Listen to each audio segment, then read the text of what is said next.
ሙዚቃ ላይ አደከመኝ ካደከመኝ ነገሮች ውስጥ አንዱ ነው እንግዲህ አሁን ከሰማች ትገለኛለች በለበ አንተ ትጭሜ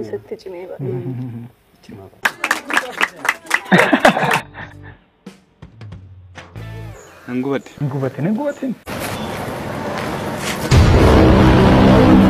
لا إله إلا الله سمالتا ولا فيتشانتو ندوف أتم جرتو كبجمتو تردفتو تكيا فيديو بشننسيسا في برسيسا تأن ولت دبنة جرا هنقل ما تتداولا لايك شير قدو أنا رام فتنا نموني ما تشانالي كوتين تاني سبسكرايب قدو ما تشانالي كوتي تا كومنتي نابرسا غارا فيديو وانا مبدبادنا كنو أعوذ بالله وانا أبس مالي غرانيا نيات فتوى أنا كان بردنام سيرلي كوبي سيرلا باسلو كدواسي هندوز بداي جس باكن إيه دوبات ديبيت بدكم الصوت ديبي بدا سريكا أنا نانو كان ترى إيه سا أنا بكر راكاسة أنا تراكو دايك بدا جس باكن غرام ترى بدا حرير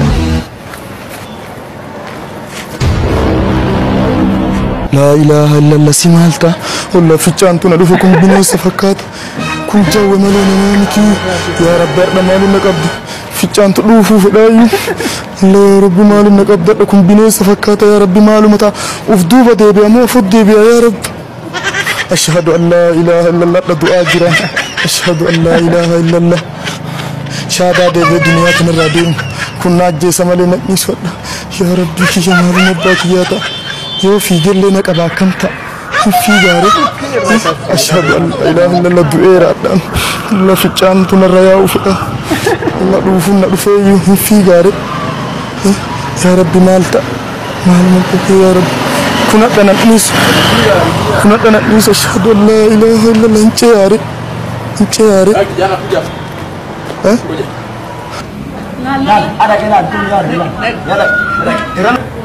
أبو فاميلين كيا كم؟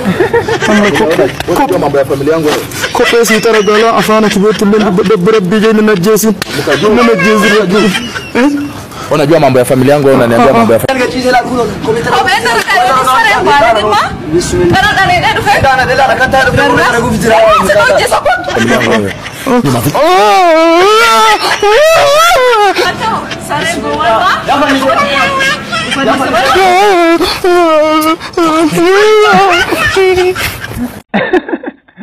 waan hin dandeenye romaan irraa taa'u jaalalti gizee nama qabde akkam nama gooti hararas qabaka way lakan way yaadayta way miskiina wala kanaan maal ajennure عشان يرحق صار ما يسقعك هذا كمان دحبه يسقعك kana fakkaatu خلاص الحق ودك بس كمان ندوب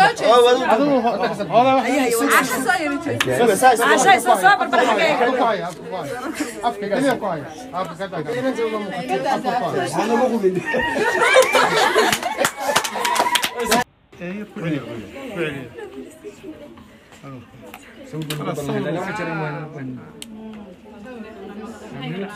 سدي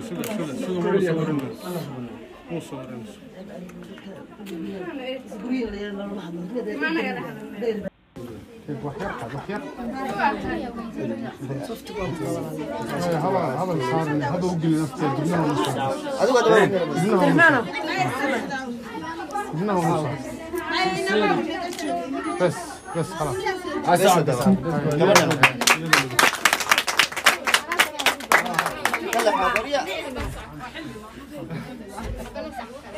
مركب قدرة كعنتي كده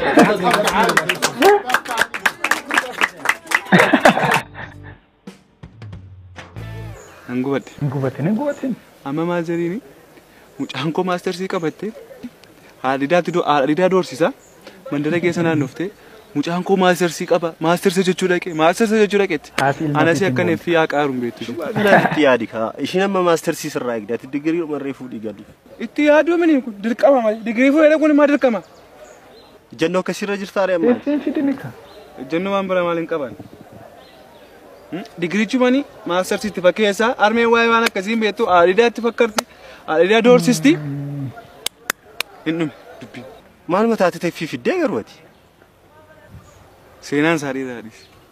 Akka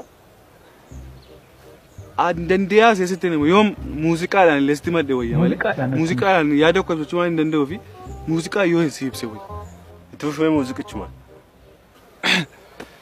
Baradha jedhee gaafa manaa bahu ofittan kakadhee durba maqaan nahu garuu hooleen bullee waadaan koonii qabee bareeddu tokkorraa jaalallee na qabee maqaa ishee gaafa naannaan jettee gaaddisee sababa ishee middiin biyyoona nyaachisee. Kanaaf ibsitu. Jaalala laala baay'ee cimaa oduun jira hamiin jira. Jira baay'ee cimaadha. Nulfaata. Sanarra hoduu fi saamiyyuu isatti balleessa garuu maaltu natti ulfaata itti fakkaata. An gaafan ganama ribaa ka'u rafuuf isheen achiiti.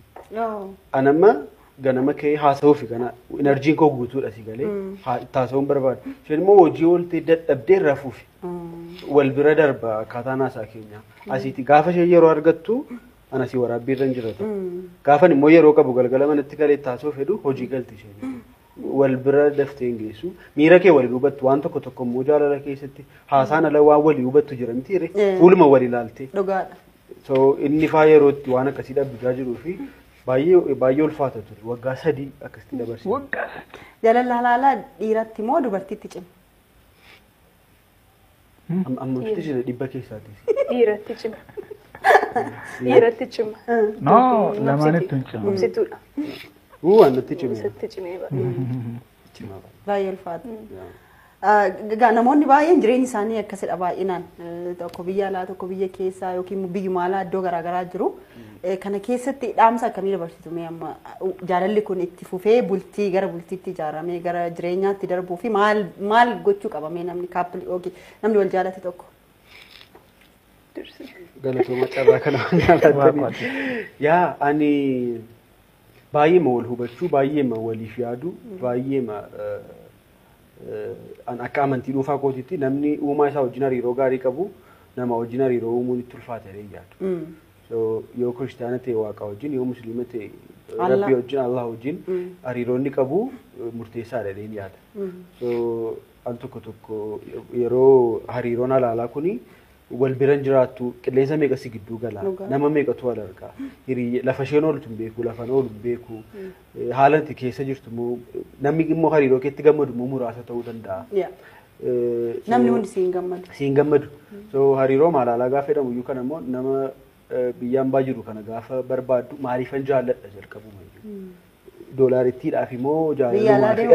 Biyya adeemuuf immoo maaliif isa jedhu sana sirriitti adda baasuu danda'u qabdu. So jaalaluma isa dhugaa yoo ta'e obsiteema rakkina jiru wal dandeesseema numa darbame jedheen yaada.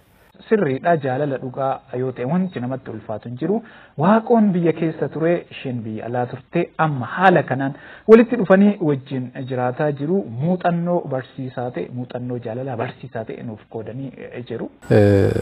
ያንተን ባለቤት አትሌት እጅጋዬ ዲባባም አትሌት ነች። ህይወት ከአትሌት ጋር እንዴት ነው የሚለውን እስኪ ትንሽ ቃኝልን። ምክንያቱም ስፖርት አለ ብዙ ጊዜ በሌሊት ተነስተህ መሄድ አለ ልጆች ሌሊት ላይ እነሱ ይችላሉና ልጆች አንተ ጋር የሚቀርቡበት ሁኔታ አለ። ይሄን ህይወት እንዴት ነው የምትቃኘው እስኪ? በመጀመሪያ ትንሽ አስቸጋሪ ነበረ። እኔ ሁሉ ለመሮጥ ፈልጌ ነበር እኮ እግሬ እምቢ ብሎኝ ነው እንጂ ከዛ ያው ጧት መነሳት አለ በሌሊት ነው የምነሱት። ከዛ ወደ 3 ሰዓት አካባቢ ነው የሚገቡት። ከዛ ደግሞ ትንሽ ተኝቶ ያው በቀን 2 ጊዜ ነው ትሬኒንግ የሚያደርጉት። የአትሌቶችን ሲስተም በደንብ ለመድኩኝ ከዛ በኋላ ከነሱ ጋር ገብቼ ማለት ነው። የሚመገቡበት ሰዓት አለ የሚመገቡት ነገር አለ። በመጀመሪያ ከኔ ጋር አልሄደም ነበር የሙዚቃ ስራችን ያው እንደ ሰይጣን ስራ ማታ ማታ ነው የምሰራው። ቀን ቀን ነው የምንተኛው። የነሱ ደግሞ ጧት ነው እምሮጡት እና ታይም ፈጀብኝ። ልንግባባም አልቻልንም በዚህ ላይ ከሌሎችም ስራዎች ጋር ይሄም ትንሽ ከሙዚቃ ላይ አደከመኝ። ካደከመኝ ነገሮች ውስጥ አንዱ ነው እንግዲህ አሁን ከሰማች ትገለኛለች አቲ ማናይሳ አትሌቲዳ inni weellisaadha muuziqaarratti dadhabuu isaatii fi sababni guddaan walitti dhufeenya isaan gidduu jiru ta'uu isaas dubbatee jira. viidiyoo kanniinitti akka bohaartanii fi barnoota irraa argattan abdii guddaa qaba. Ana wajjin viidiyoo itti aanuun walagarraa hangasitti turtii gaarii.